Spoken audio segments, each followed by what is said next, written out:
life, every day, late at night. Loro no Zoro! What's up mga kabigis? Welcome na naman sa another unboxing review. Ito si Roronoa Zoro. Yan ang harap ng box. Ang gilid ng box. At another gilid ng box. Ang itaas ng box. At syempre, ang ilalim ng box. Syempre, pana-unbox na natin si Roronoa Zoro. Ay makikita nyo ay naka-clamshell pa siya.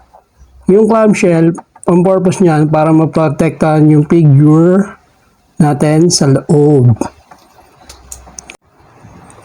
At na-clam na natin siya. Ito, magiging tour niya. Ayan si Roronoa Zoro.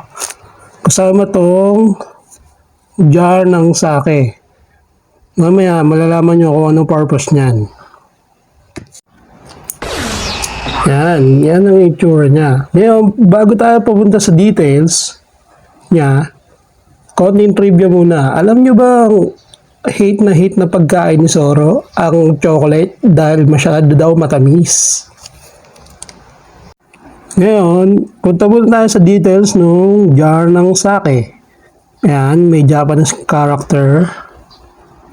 Hindi ko alam kung ano meaning guys. Paki-comment na lang kung ano yung meaning nito.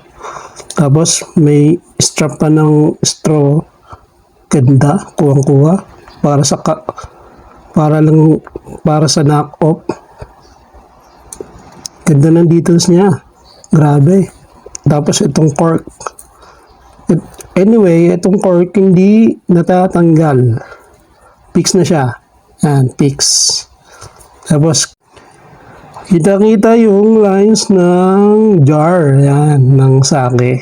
Diba? Parang ano talaga. Parang jar talaga na tunay, no? Ganda. Grabe. Yun naman, punta tayo kay Zoro. Yan. Ito yung details niya sa mukha. Ayan. Kita ba?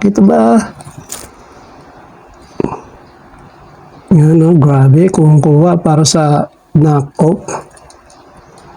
Diba? Grabe, astig.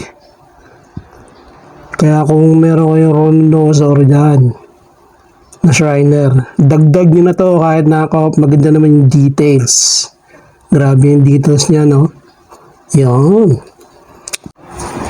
Accessories na kanyang sword. Ayan. Tingnan natin kung natatanggal. Medyo masikip. Parang nakapix na siya. Di mahugot. Tapos punta naman tayo sa details ng likod. Ayan.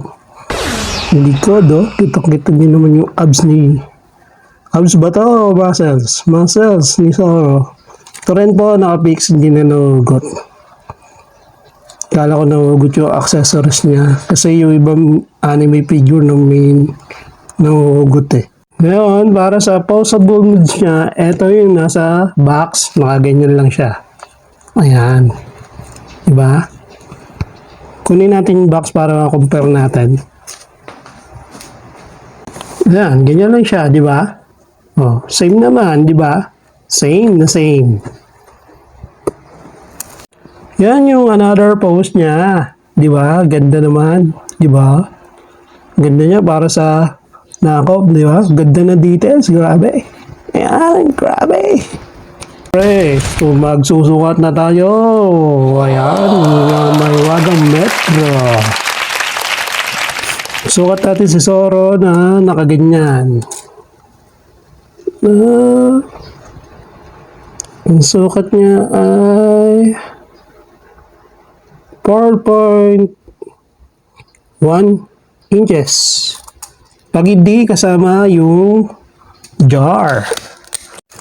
Siyempre, may other sukat tayo, di ba? Kasama yung sa jar, yung possible niya. Ito, susukatin natin siya habang nakapatong sa jar. Sukat niya ay Mhm. 9.5 inches. Ngayon, compare naman natin siya sa size comparison natin kay DXF Gohan. Yan. At syempre, kay DC McFarlane Superman. Tawo. Diba? Sa naghahanap na figure niyan sa mga Roronoa Zoro na Shriner, dagdag nyo na to kahit high quality na ako. Diba? Ang ganda na details. Paki-comment naman po kung anong studio pinagayahan niyang resin. Comment na lang po kayo. Comment down below. At sa gustong bumili kay Roronoa Zoro, nagra-range siya sa market ng 900 pesos hanggang 1,100 pesos. Again, depende na naman sa seller na bibilan nyo.